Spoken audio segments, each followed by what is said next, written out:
everybody. It's Dave. Welcome to episode 000018. This is a first for LivLive. We're welcoming Todd Kuhlman back for his second consecutive episode. So this is a sequel of what will surely be at least a trilogy. I can only imagine. Might be very well. Todd, really excited to have you here. Todd's a great friend of mine, architect. We work together. We've kept in touch. He's out in San Diego. And I think the real impetus is you were cut a little bit short last week as you started talking about kind of a master plan for and detailed design for athletic facilities at the Illinois Institute of Technology, Illinois Tech. I don't know what the name of it is now. Is it Illinois Tech or IIT? So on the branding, it's the Illinois Institute of Technology, always is, always will. It's IIT, and a deliberate attempt made over the years to distinguish itself from ITT. ITT Technical Institute. Yeah. Correct. And, frankly, I've been at IIT in one way or another for 40 years, and I still have a hard time saying Illinois Institute of Technology without fumbling all the freaking words together.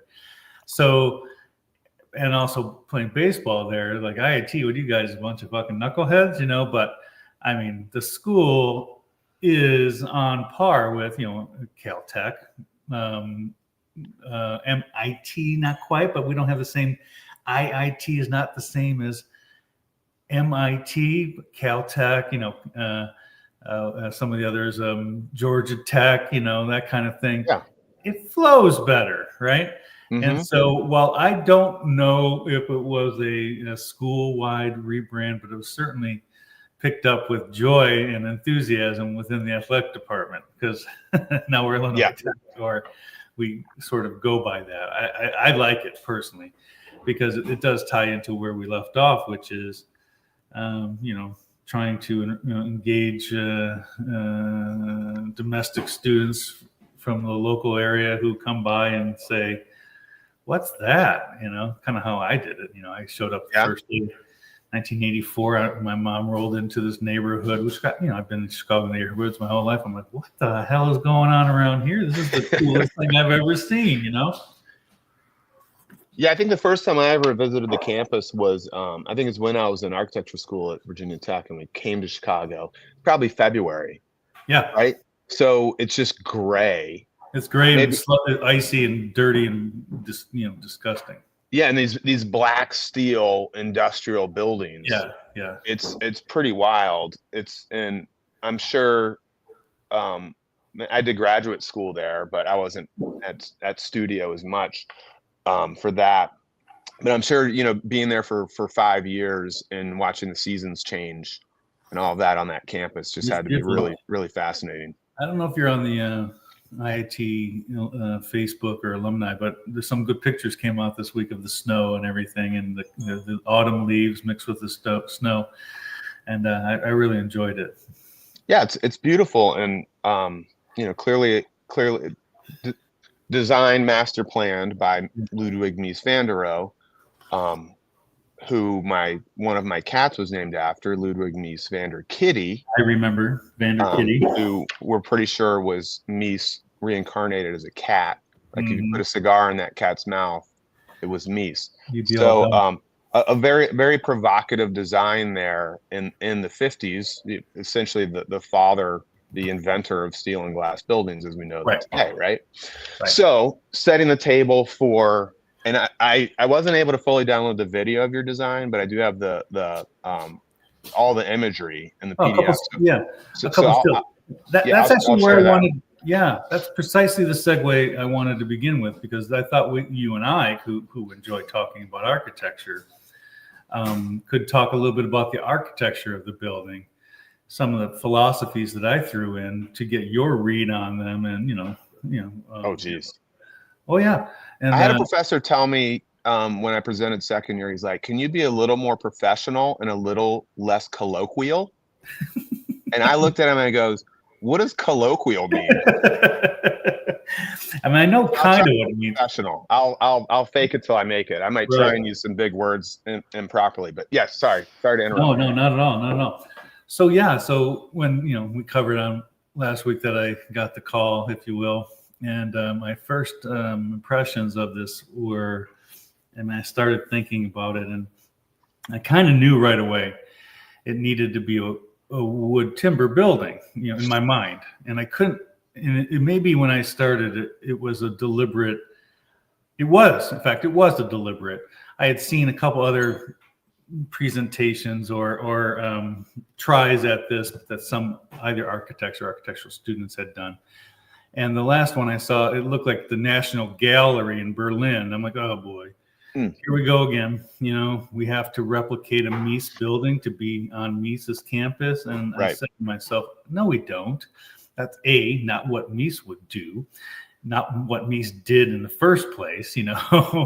Kaplan Center and McCormick Center are certainly not replications of Mies's buildings, but they do. Even the McCormick was at Rem Koolhaas building pays enough respect to it that it kind of feels like it's supposed to, like absolutely, and a 21st century version of it.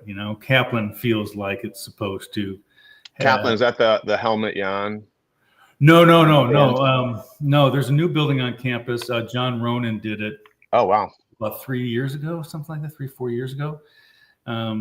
It's a steel framed building, but it's not, the ground level is glass, but the upper level is wrapped in this, I won't call it experimental, but new generation material that's basically a vinyl pillow, for lack of better words, a double layer vinyl pillow with a lot of energy efficiency, light efficiency attributes and such, right? And pretty cool. Maybe there's a place in this building for it. But anyway, back to it. I'm like, and so I said, okay, well, what would Mies have done, right? Mies designed his campus in the 50s based off of 40s and 50s, based off of what the technologically advanced materials of his day and age were,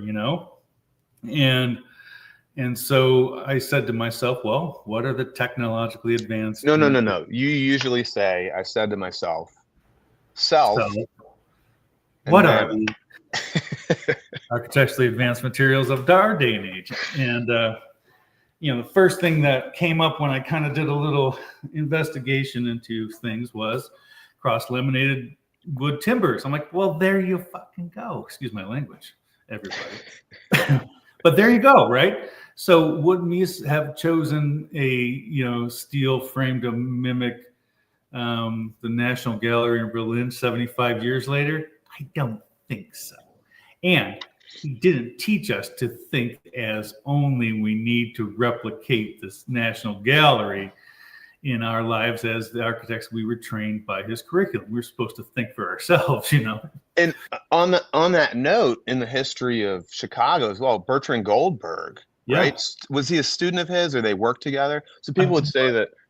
I thought he was in Mies's office. Maybe so. And so you look at Goldberg's buildings, the corn cobs. All his buildings are circular in these kind of.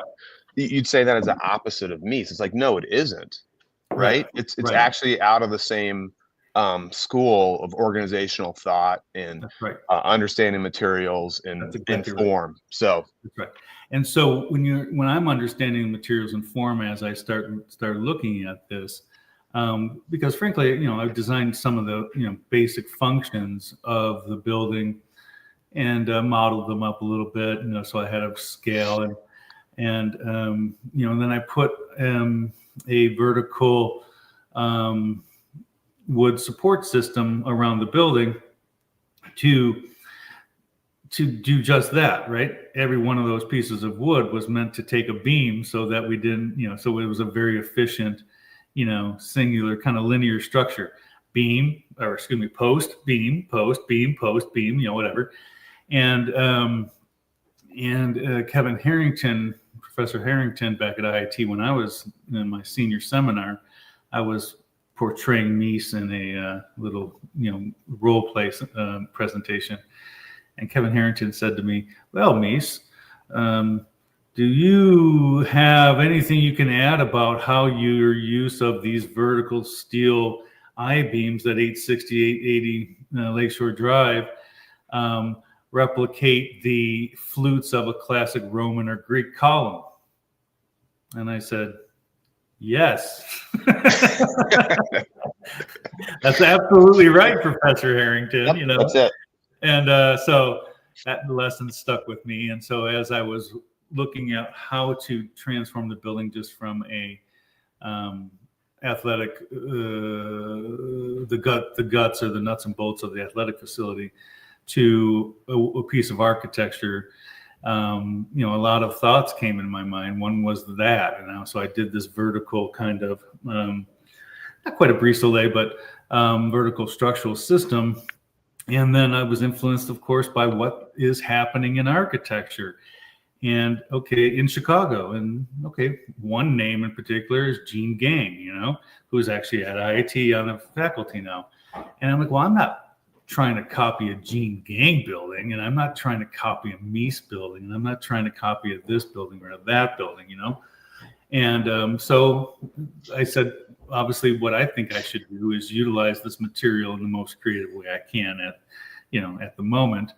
And, a lot of the vertical elements don't touch the ground, and a lot of them form big box structures and cantilevers and stuff intentionally, because that is the expression of the material. And more than the expression of the material, to me, it's the expression of what we learn about the materials at IIT. Like that same thing, which is simple post and beam, can be, a 60-foot unsupported cantilever shooting off into nowhere, or right, nowhere, but part of the building. And so, some of that's what came out of it was, I figured out how to use this material to work in a fashion that I believe is not just copacetic in terms of the philosophy of Mies's campus, but also if it's, we learned from Mies and from Alfred Caldwell and from David Ovey,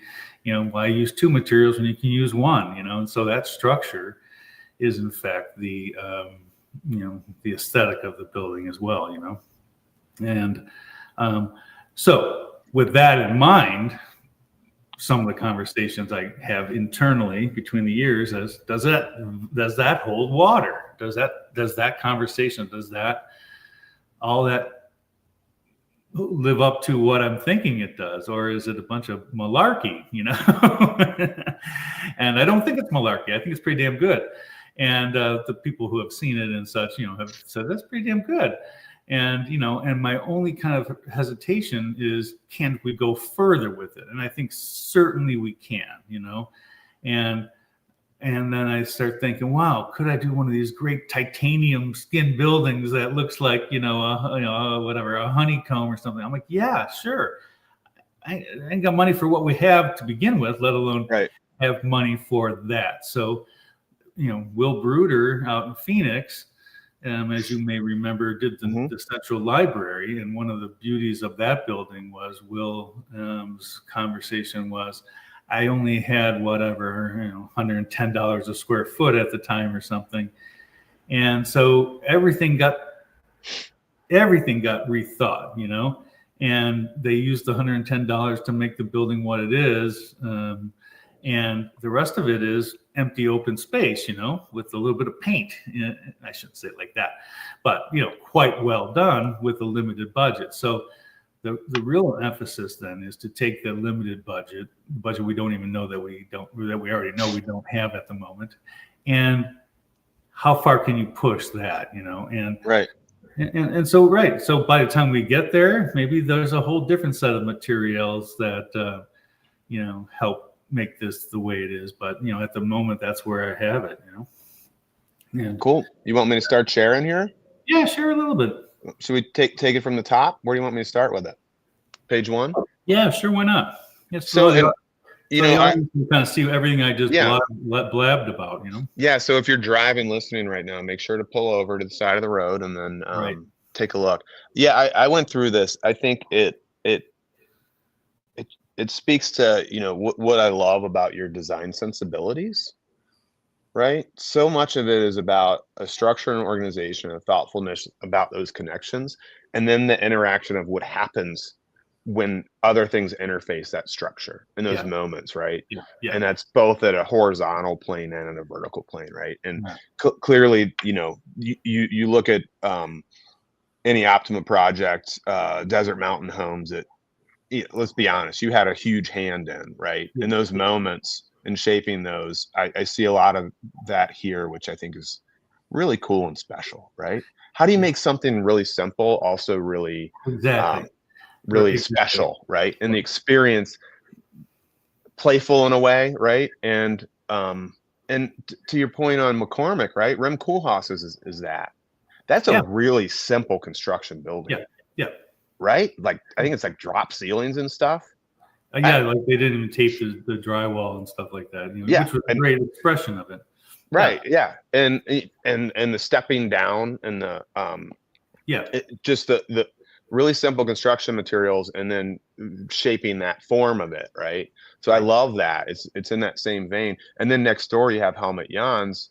I think they're student center or dorm building. Yeah, the dormitories. I forgot the name of them, but they're wonderful. They're wonderful. Yeah, and that's like the highest level of technology and detail. You have these really interesting contrasts. And now you have John Ronan. So without further ado, let's get Kuhlman onto this Star Architect campus, right? All right, here we go. That's right. That's right. So this is the corner of Wabash and 31st Street, in essence, where home plate is currently. But I moved the field 30 feet to the west and 30 feet to the south to reintroduce the grid of 30th Street on the other end. But also, I don't know if I said it last time, because once when I was pitching here, I was the closer, and I was brought in the ninth inning and bases loaded and nobody out or whatever. And I got the first two guys out. And I was sitting 0-2 on a guy, right-handed hitter of all things, and I was cruising, right? I'm just mowing, right? And I decided to go with the fastball, and he hit it over the right field fence. And I'm like, if I ever get a chance, I'm moving the freaking plate back so he doesn't get it over the fence. You know what I mean? But anyway, this is the this is the vertical wood structure as I was describing, and how it can come to the ground and how it can be formed into a truss structure. You can see a little bit of the truss structure behind this unsupported corner. But the goal here was to always welcome people to the ball field from this angle by watching the ball game. You know what I mean? And, you know, right now there's bleachers and a little press box, which was something else. But this was really just to kind of frame, using architecture to frame the activity, right? Mm-hmm. And so the other most important feature that started here was this Wabash Street campus way is a dead end currently, and a dead end literally and figuratively. And it's got no life, and it's got no, when you walk between Siegel Hall and Pearlstein and Herman Hall and the library, it's a well-developed campus way, lush, beautiful, calm, sophisticated in that you're at a school of higher learning. And I wanted Wabash to finally get that, because this is where all the student athletes now enter, and all the students enter Keating. So that's the second thing that this side of the building was meant to represent. And then finally, it needed to be an IIT building of the scale and shape and certain of as you say, that level of detailing. So as life went on, this I'll call it a colonnade now that I've determined to call it that, used to go down 31st Street too, all the way to the end. But that I kind of cut that out in the second round to kind of bring some of the economics back. And as David Hovey used to always tell me, all these little things, every change you make for whatever reason only improves the building somehow, right? Yeah. Because eventually then you can get it done. So I took the whole colonnade off of everything from the first base dugout out. And I call that the IIT section, right? Because that's our dugout and our bleachers. And for a normal college baseball game in our neck of the woods, we probably need seating for 100 or 200 people. We don't need seating for 2,000 people. We're attempting to build seating for 2,000 people so that we can host super regionals and host college tournaments and host high school tournaments, host semi-pro baseball, et cetera, to add to the feasibility, economics of this thing. So as we go forward, we'll see some more of that stuff. So yeah, this is the basic shape of the building, but I think, and go to the next one. Next, there you go. Okay, so that's the overall plan. And you can see in the lower right corner is where the baseball field is now, and pushed back in the new structure. But this is the plan to unify the entire athletic campus. It's quite fragmented now. As I say, 30th Street, which is above Keating Hall in this image, it needs to me to extend out to where it once was Michigan Avenue. And you can kind of see I had to skinny it up a little bit, but I think it's okay because it's the same width as the rest of the student ways, the student lanes on campus. And that allowed me to, I couldn't quite take that much out of the baseball field and still have it being, I don't want to. It's more home improve run. The right field wall and shrink the left field wall, That's worse. But as I mentioned, this is the home for all the student athletes now, right? When I was there, I think I said last week, there was 4 sports. Now there's 14 or 20 sports. I don't know. But and so as an overall goal, they already have built some of the things over by Stewart Field, like the soccer and lacrosse field, but they have no place for tennis.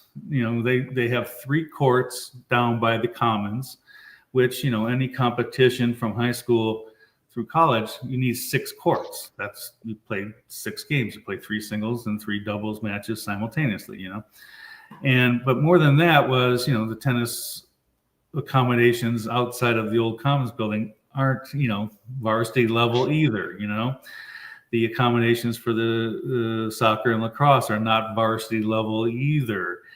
And it's because there's not any room in Keating Hall for these things, because we quadrupled the number of sports, but we haven't quadrupled a single locker room, One version of this is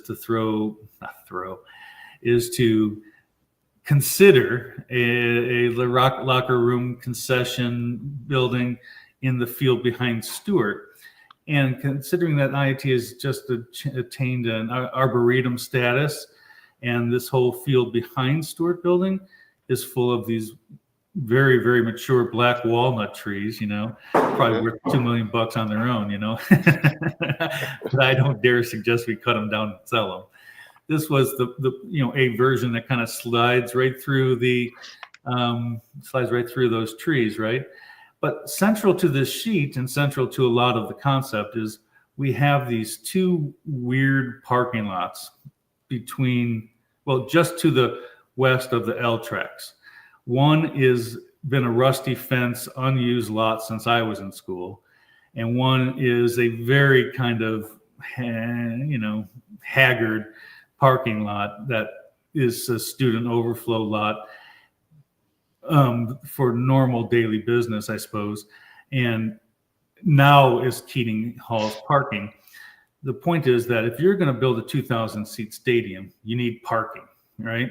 Right. And the existing accommodations don't quite cut it. So if you're going to be playing soccer and your parents and friends are coming over on Stewart Field, you need parking. And so if you're coming with a group of, if you have 10 teams coming on a Saturday for a high school tournament, you need parking, right? So central to this is to, kind of reclaim or recapture those 2 parking lots, specifically improve them to dedicate them to the athletic, department. Okay. Finally, above the stadium, when I found out they have a track and field team, I said, well, where do you guys run? They're like, well, we run over at Dunbar. I'm like, where do you guys train? They're like, Keating Hall. I mean, come on, right? So we're looking at taking a lot of the overflow from Keating Hall and putting it into this red building with the oval, which is meant to be like a field house. Like in my high school, we had a field house. At IIT, we don't have a field house. So you got to practice in the winter. You got to run in the winter. You got to, what have you. And so we're looking at potentially an indoor 200-meter track. We would always run the outdoor meets at Dunbar because a 400-meter track just wouldn't fit anywhere. And, potentially introducing a IIT softball to the athletic department's repertoire.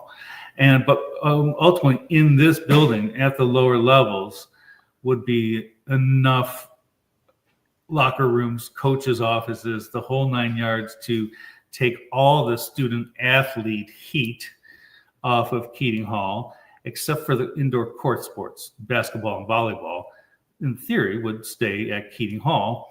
And then by magic, there are enough locker rooms because everyone else is out of there, Right. And there's no question that Keating Hall needs a little work as well. But that's kind of the overall plan. Let's go to the next one. I won't go through everything, but this is a lower level plan. A lot of the work has to be done underground because that's Chicago, and we do it, and we have underground buildings at IIT all over the place because we need. Crown Hall has a basement. All the libraries has a basement. Yeah, you have to dig down anyway, so you might as well use it, right? So the first base side is the IT baseball center, and so it's a locker rooms, coach's office, like a lounge. Like you want an NCAA locker room kind of lounge experience here. It's got an indoor batting cage, indoor pitching cage, so that when we're in winter, you come between classes and you throw. Right. And it doesn't work in Keating Hall if games, classes, whatever are going on. So this is because we started here, we put that all in to this facility as opposed to the one in the back, and that's the right thing because it's part of the baseball stadium. But on the left-hand, the third base side, it's the student athlete center is what we morphed it into. It's got a lower level gym. I call it like a 24-hour fitness, and it's got a lower level student athlete center. And this one is for the visiting students, who come on a Saturday and their mom's like, you're not playing baseball unless you bring your books to study between games. That's what this is for. Yeah. Ultimately, I'm going to connect it to the upper level student athlete center because I realize the student athlete center is upstairs, which is next, is very nice. But if it were bigger, it'd be even better, right? I think that the gym is probably going to be replaced in my mind by some concessions. If you're a student athlete, and if we build that other building, there'll be places for that gym. I just think this one is too small. It does serve a purpose, but it may be too small ultimately. But what would be nice here is that when you come out of Keating, when you come out of your practice, when you come out of this facility, maybe there's a, Jimmy John's down there, and maybe there's a Starbucks down there, or a Jamba Juice down there, or something like that. And I say this because I said it a little bit before. When I go to Cal Poly, my daughter has Chick-fil-A on campus, which she loves. She eats Chick-fil-A every single night, Yep, I did in college. We had Chick-fil-A and Pizza Hut. Nice. And so I did Jimmy John's. I'll eat Jimmy John's 6 times a day if you give it to me, man. You know what I mean? Okay, go to the next one. Yeah. This one here is really the baseball level, right? With the exception of on third base, you can see the student athlete center with that little curve. And it's got some toilets and such for the outdoors. And you'll see why in a minute, because if we're coming from those parking lots, we're not coming to this facility from behind home plate. We're coming from Scarlet Hawk Way from 30th Street. On the baseball side, you'll kind of see that there's a big kind of white triangle thing. That's meant to be, we were going to originally have concessions there, but game time concessions, whatever. But in instead of doing all that equipment and area, we're going to bring in food trucks and, pop-ups and things like that for game day, beer pop-ups, hamburger pop-ups, whatever, some facilitate that, right? Okay, so now you can see the relocated baseball field a little better. All right, let's go to the next one because I want to cruise through this. This is the concourse level. So the whole idea was I'm just building a platform. That's it. I'm building a platform. And then I'm going to stack some bleachers on top of the platform. And they can be as run-of-the-mill as the aluminum bleachers, but I built it into the structure.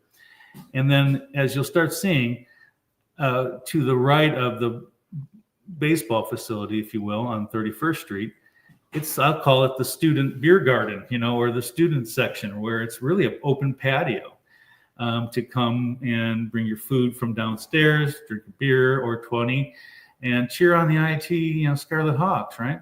That's right. There's also a component up in left field. That's the Baseball Hall of Fame.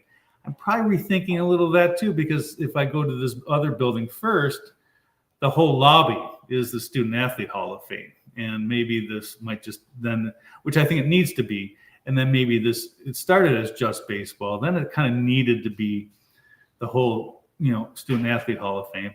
And then maybe here, this is just more of the Jim Dara era baseball Hall of Fame for the guys who played for Coach Dara, myself included.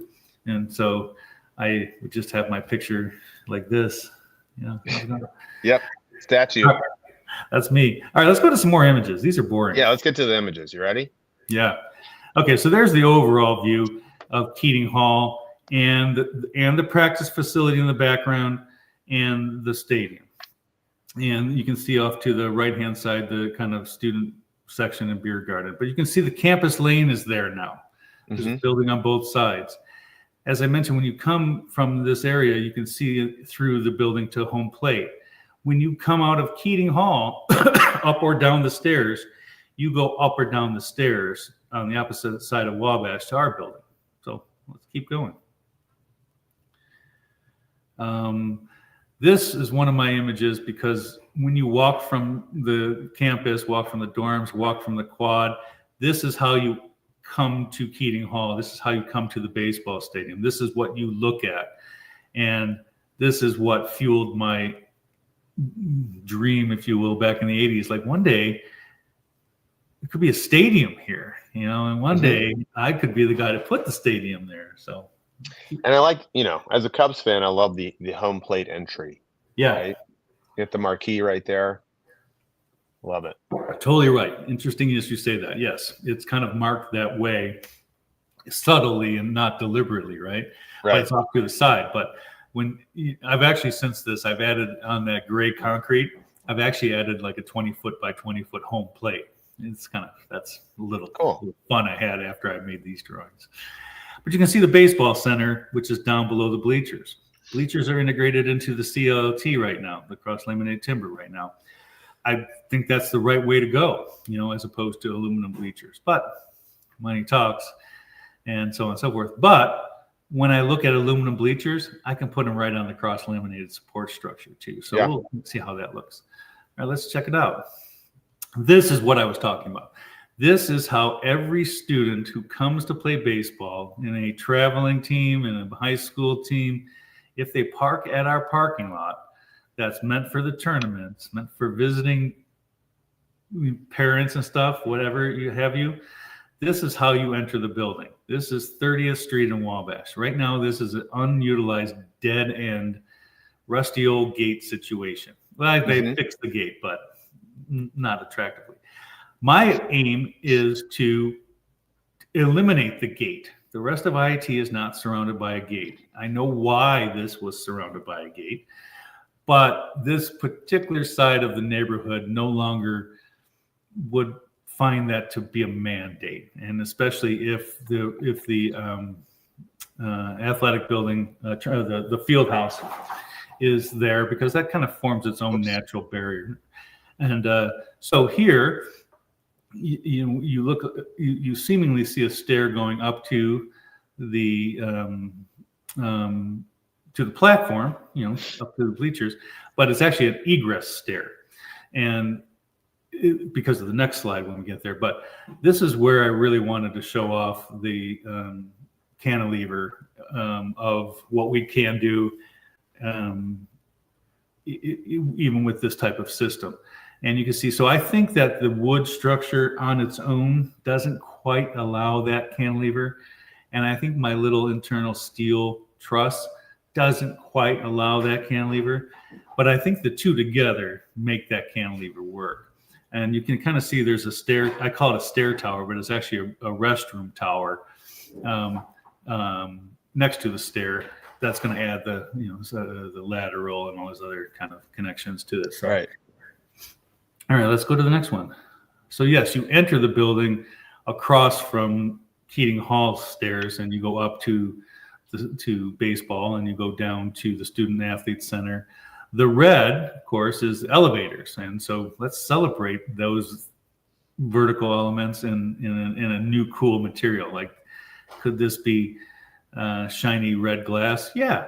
Could this be an open elevator with a perforated membrane? That's what I have it as a perforated membrane. A lot of these screens, and I don't know what that membrane is yet, but that's where we would kind of go with it, But you see the representation of the flutes of the columns, and as it's almost too classical, deliberately meant to be classical. It's almost too classical. And so I think as we go along, and like I said, maybe we can take a little farther here and there. I think if I had to do something, it might be to interrupt it more, but we'll kind of get there. This from 30th Street. And again, the Campus Way doesn't stop at 30th Street either. It goes all the way down through this to this training facility. And how we enter the facility and what happens along this street, I don't know exactly yet, but what I do know is we're now part of the urban fabric again. We've reconnected ourselves to the city. Right. And we don't turn our back on our neighbors in that regard. We've invited our neighbors to celebrate our university with us. We've re-engaged with them, if you will. And I don't think it will have anything but a positive effect, Heck yeah, man. What's next? All right, this is 31st Street side. You can see this is where the colonnade is stripped away. And this is where, so the first version of this, Dave, you will like. You see my 7 flagpoles over there? Yeah. The first version of this, if you look kind of in plan, and we don't go back to it, but home plate, in order to fit all these things in and minimize everything, I actually carved out a circle around home plate, as if you have a fence behind home plate and screens no matter what. So I've studied a lot of the ballparks and the angles and the dimensions and blah blah. But it used to be around all the posts that held up all the fence and all the screens. I had them sticking above the colonnade like the World Series trophy, a circular ring of flags. I thought it was brilliant. It was just fun as shit. But anyway, that's no longer there. But this is nice too. So this is a version of the stadium without the colonnade, right? So if we ever had to strip the whole thing off, we would have a building that kind of looks like this, and that looks pretty damn good too, Mm-hmm. But what I like about this and the move to do it this way is it's really opened it up, right? You see through the dugouts, you see through the bullpen, you see through the food truck area or whatever you want to call it, right to the game, and which is actually better than it is now because we have masonry dugouts and a bunch of junk over there, which oh shit, I might have another meeting here, don't I? Let's see if he's there, and then I'll tell him to hold on. You got a meeting right now? I love live shows. Let's see if he's. I told you I have to do the trilogy. You might have to do the trilogy, but he never responded, so I don't know if he's going to be there. He never responded that he was coming. Okay, so let's go back to us while I keep my eye on that. Exactly. Yeah, and we'll wrap in 5-10 minutes anyway. Yeah, and oops, waiting for others to join. So back to where you are. Where'd you go? Oh boy, I have way too many things. It says you have too many things open. I'm like, no kidding. You no kidding, bro. There's a zoom in. Where are you? I like that view. Here, hold on.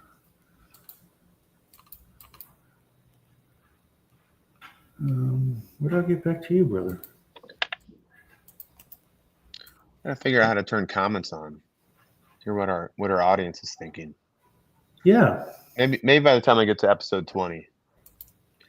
Where are you? There you are. I must know. There you are. Okay. Yeah. So this is a bit of a blow up view of it. I'm finally back to you.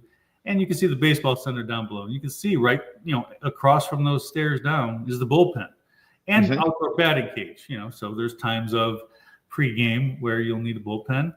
And there's times in pregame where you want to hit the batting cage. There's times during the game that you'll need the bullpen. There's times during the game you're not really. It's kind of frowned upon to be hitting during a ball game, but you can go right below if you're an IIT Scarlet Hawk and do some hitting in our underground facility.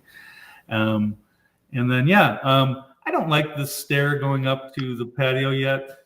But I think I'm going to study the stairs a lot more as we get closer, right? But I do love the essence of it. All right. Yeah, I like the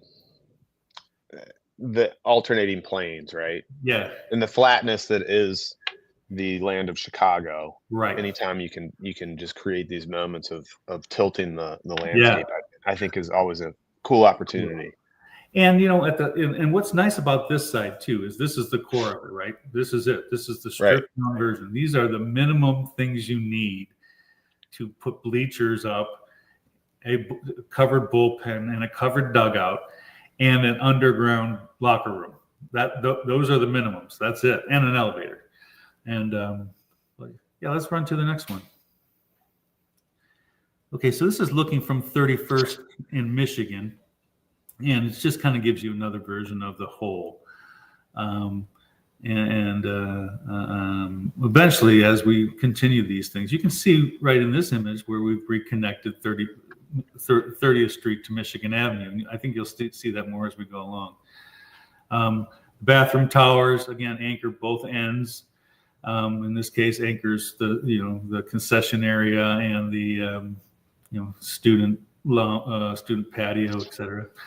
All right, let's keep on heading through. This is an entrance to the Student Athlete Center. This one is not just supposed to say Illinois Tech, not baseball, but who cares? We'll fix that. Lend some clarity to what sport is being played on the baseball field. That's right. Let's go to the next one. But that shows us how we enter the building. This is a view of, very common at IIT are these underground kind of courtyards and the vertical transportation. And so off to our right would be that underground kind of 24-hour fitness, if you will. This is where, coming from the parking lot, if you're bringing your high school students, you come down here, if you will, to enter the visiting students, visiting athletes center, if you will.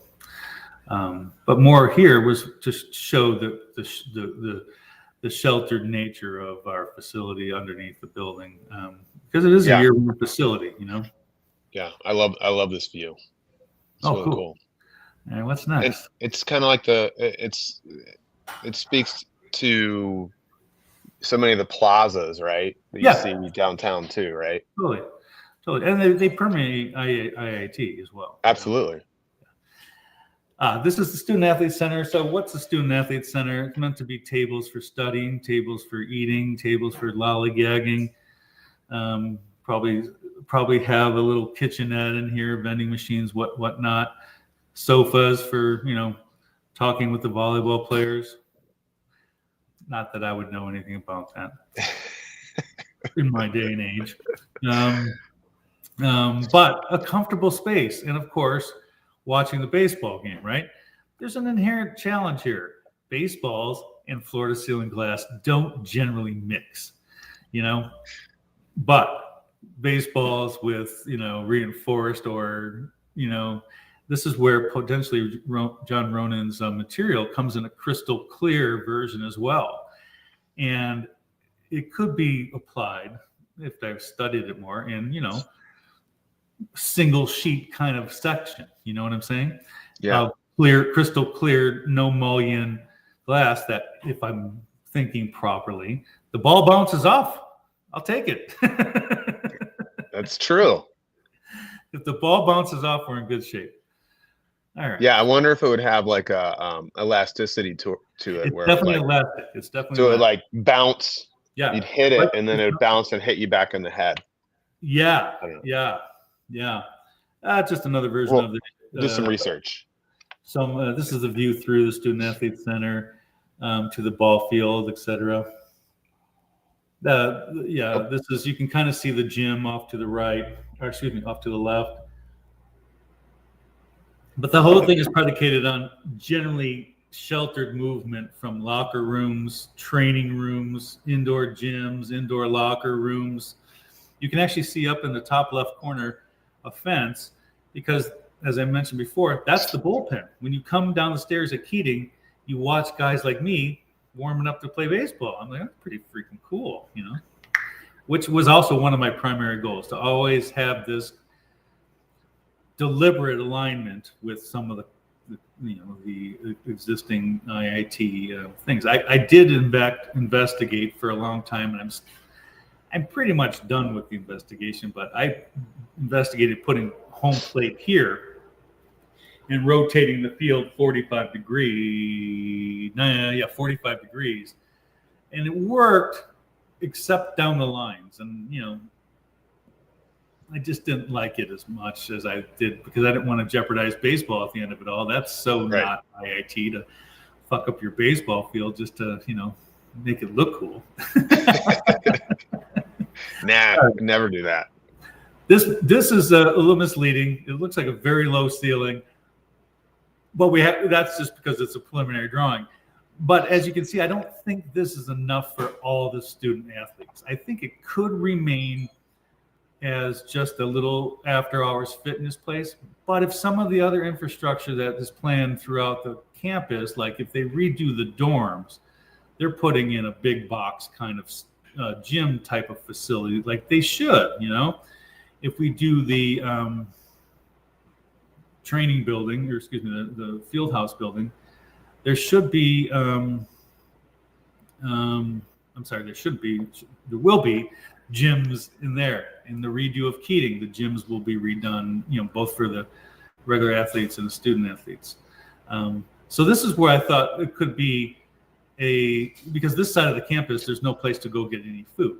That's why I thought this might actually feel better as more of a student athlete center amenity for eating. When you're on your way to class, grab a bite, go over to the lounge, and then eat your sandwich, something like that. So obviously these things are never done even after they're done, but right, what have you. But this is the thought that went through. What do we got next? Anything? Oh yeah, we're back outside. So here we go. At the end of it all, we have a baseball game to watch, and so this is the first base side. This is the IIT section, if you will. The program was half, some covered seating, some not covered seating. Clearly, this is the not covered seating side. If it rains, everyone's got to go to the other side. You know what I'm saying? If it rains, you stop playing baseball. But quite comfortable. Quite comfortable. And these would kind of represent aluminum benches over the CLT system or concrete, but they could also be the platform from seats. We haven't got that far yet, of course. All right, I think there's only one more. There's one more. There it is from the field. Yeah, there it is from the field. And so this would be generally third base, looking at the stadium. And I don't know about you, but I'd be proud to say that I played in this stadium. Heck yeah, man. I mean, I was never so good at baseball. I was okay. You could show me out in right field. If you give me the right field view. Yeah. And if I'm pitching, don't worry. It's just going to go over the fence. Todd, this is super cool, man. I think there's so much I want to dig into, not just in terms of the design, but kind of more of the process. And I know we're pretty much at time here, but like, have you ever designed a stadium before? No. You've designed, I mean, primarily housing, right? Multifamily, single family. Primarily housing. Yeah. So how did you go about, like, this is just a whole crazy different typology, and connecting the dots between, your design training and curriculum, what you've learned as it applies to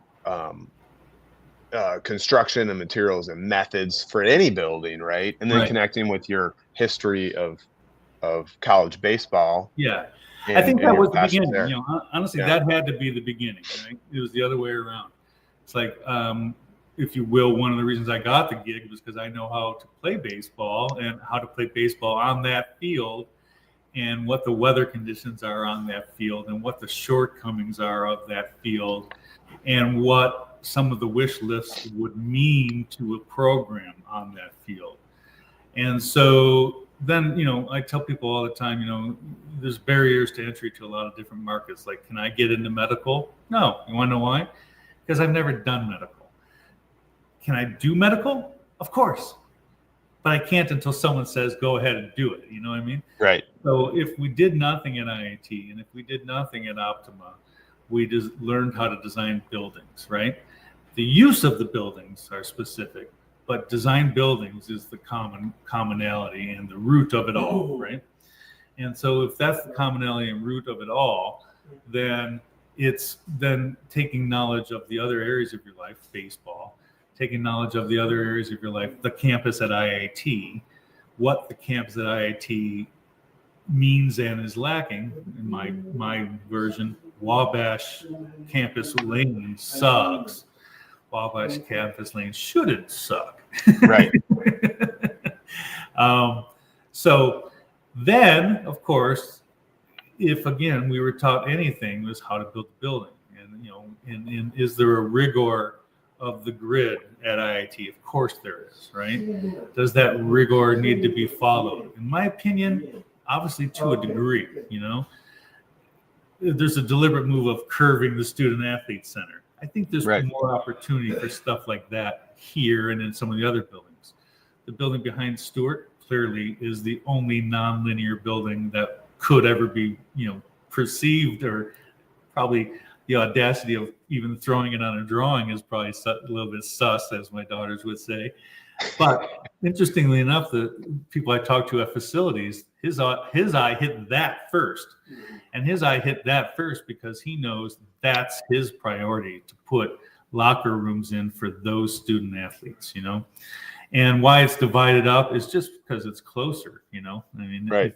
At those soccer fields, you want to have concessions, restrooms, water, shade, locker rooms, training facilities, coaches' offices for your sports on the west side of the athletic campus, and if you're at Keating, in our side of the campus, of course, the main facilities will be that way.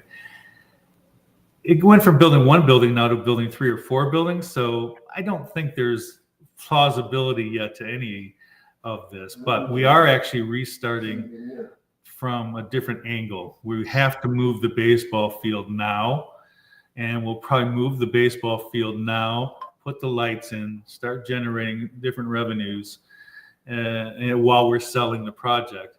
Yeah. But because of the student enrollment situation, we really are probably having to shift to the field house building to kind of rebuild Keating, and that at the same time, unfortunately, baseball might come later, and I'm not pleased about that, but that's okay. Because it takes time. An impact on the university. Right. So it's gone from the hope and goal and dream of designing the baseball facility to the hope and goal and dream of designing improving campus for the next 100 years. Because I mentioned while I was there, and people looked at me like I was nuts because they didn't realize it either. We're a quarter of the way through this century. We got a long way to go. in the 21st century, excuse me, we have a long way to go to even enter the 21st century from our angle, and we've lost 25 years of that ability to do that. Not you lost, you know what I'm saying? Yeah. Time's flying. We're getting a late start. Yeah. So, and that's another thing. That was the fundamental question I have still is this a 21st century building? I think it is. Absolutely. I think it wouldn't be if I was repeating the past, I think it's awesome, man. I think it's a really, really cool story. Excited to have you back again and continue to get updates of how it's developing and where it's going. Yeah. It's fun just to see, the passion for design and when that aligns with, the passion for sports, athletics. And, when it comes to sports, anybody that knows me knows I talk about youth hockey a lot, as I have two 13-year-olds who are first-year BAMs and then an 8-year-old daughter. And I just think that the life lessons through team sports, and my daughter, she's done dance, all these other things, and we've really been big on hockey or a team sport. It's just different, right? Right. And I think it's just an invaluable piece of life learning.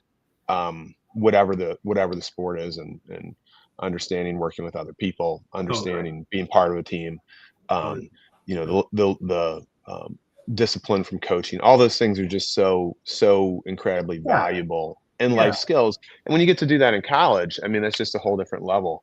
So the whole idea to have the proper facilities to support that, it's kind of a no-brainer these days. It's kind of a no-brainer. And I think what about the ice rink? Well, we can flood the field house. There's enough ice in Chicago. It's fine.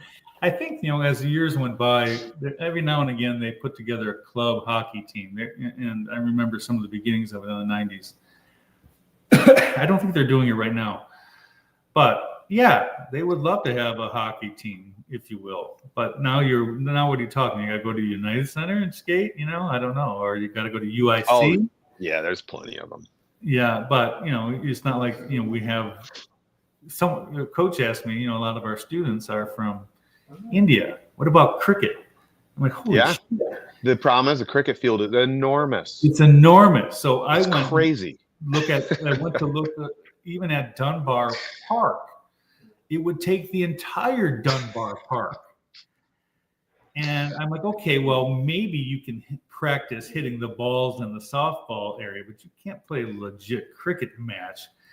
I don't know enough about, these people are probably just recreational cricket players, if that's sufficient for them or not. But you have to take over the entire Dunbar Park. It's kind of like you take a baseball field and just spin it like 360. Yeah, right. You spin it over under, and you're like, this thing is crazy. It's crazy. That's the limitation, and so much of the U.S. is going in the opposite way of, like, instead of tennis, let's go to pickleball. Yeah. Right. Let's make this court smaller, so at least in the city we have more places to do this stuff. Actually, I don't know, that graphic doesn't have the pickleball version on there, but I threw some pickleball on there too, because everyone wants to play pickleball. Yep. And so, is the rooftop of the field house building big enough for tennis courts? No. Is it big enough for pickleball courts? Absolutely. I mean, it is big enough for 1 or 2 or 3 tennis courts, not big enough for full 6, But how long is it going to become? Pickleball is not an NCAA sport. You know what I mean? Sure. So some of that stuff is also being talked about. Yeah. Love it, man. All right. We're almost at an hour. So I'm gonna say goodbye to everybody. Appreciate folks watching and listening, either live or later. Always a pleasure, Todd. Let's keep the conversation going. My next visit I'll have an update for you. So when I have something important to say, I'll be like, I'm coming back. Heck yeah. Yeah. Keep us posted.